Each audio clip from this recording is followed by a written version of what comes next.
এই গল্পটা শুধু একটা ছেলের না, এটা ত্যাগের গল্প। তার জীবন ছিল কঠিন, কিন্তু তার মন ছিল নরম। তার চোখে ছিল স্বপ্ন, কিন্তু বাস্তব ছিল কঠোর। মাত্র 10 টাকা, হো, আর সামনে বড় দায়িত্ব। সে নিজের কথা ভাবেনি, ভাবল অন্য কারো কথা। তার প্রতিটা পা ফেলায় ছিল ভালোবাসা। মায়ের হাসি তার কাছে সবকিছুর চেয়েও দামি।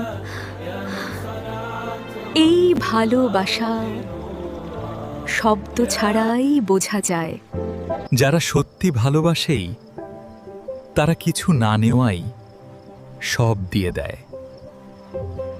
এই পৃথিবী এখনো সুন্দর, কারণ এমন মানুষ এখনো আছে।